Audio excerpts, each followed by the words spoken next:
This year marks the 30th UN Climate Change Conference, COP30, taking place in Belém, a city at the gateway to Brazil's Amazon region. Nearly 200 nations meet to set goals and take action against climate change. Delegates work to provide long-term funding for countries facing irreversible climate impacts.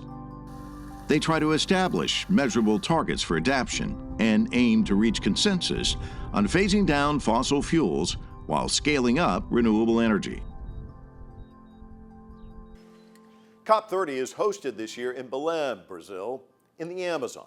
I speak with Ambassador Correa de Lago, the president of the event. Correa de Lago is the current president of the UN COP30, as well as the vice minister for climate, energy, and environment at the Ministry of Foreign Affairs of Brazil.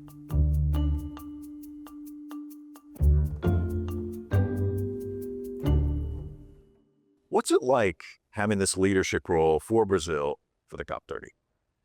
Well, for Brazil, it is a very special moment because we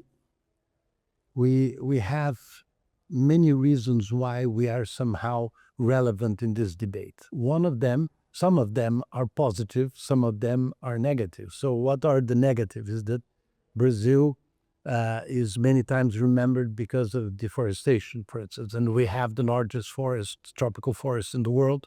So people talk about Brazil when they talk about climate. They think of Brazil as a forest country. And by the way, that's why President Lula chose to do it in the Amazon. No? On the other side, Brazil is the champion of renewables. So we are very advanced in energy. We have 90% of our electricity is renewable in Brazil, which is amazing for such a big economy. Then we have very good scientists, very good institutions, so we may be even more part of the solution. I think, for me, your role is basically getting into a boxing ring against a renowned heavyweight and just getting beaten up for 15 rounds, because you've got so many issues. You've got big, powerful countries. You've got countries that are suffering, who don't have as much power. I mean, you've got to navigate all this stuff. Yeah. Why would anyone want the job that you have? I didn't say I wanted the job. It happened. It happened. But anyway, I hope we can do something nice. I really think we can do something nice. You hope to do something nice. What does that look like? The U.S. is leaving the Paris Accord, but the fact is that it's about believing in finding solutions together. So I think this is the main thing. The other one is that I think that we have to explain better climate change to people and the climate change regime, because I think that somehow it became something among experts or people that think that explaining is beyond them and things like that. We need to explain what we're doing. And once we explain what we're doing, I think that people will understand that this is worthwhile. We have to remember the ozone layer.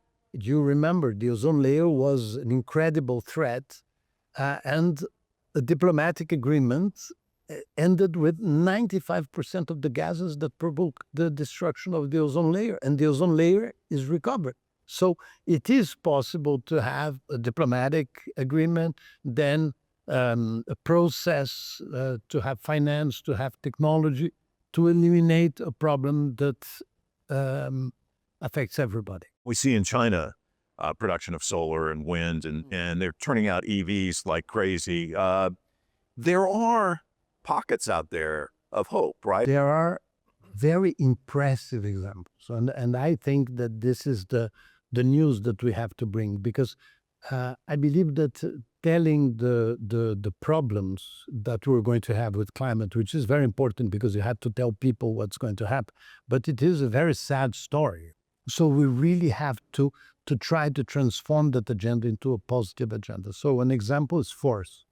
Yes, deforestation has grown, and deforestation is an enormous problem because not only it provokes emissions, but you eliminate part of what we have to capture, CO2 that is in the atmosphere.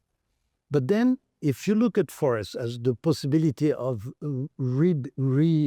reforesting, to have a restoration of forest, when you restore a forest, that forest is the only scientifically proven way to eliminate CO2 that has already been emitted. So a massive reforestation can have an extraordinary impact and can help us in those essential years that we have ahead of us, which is like 7 years or 8 years, according to science, to really try to change course. So you look at forests as something negative now, you can see forests are a good solution. Agriculture is a good solution. You can also capture. It's a natural way of capturing CO2.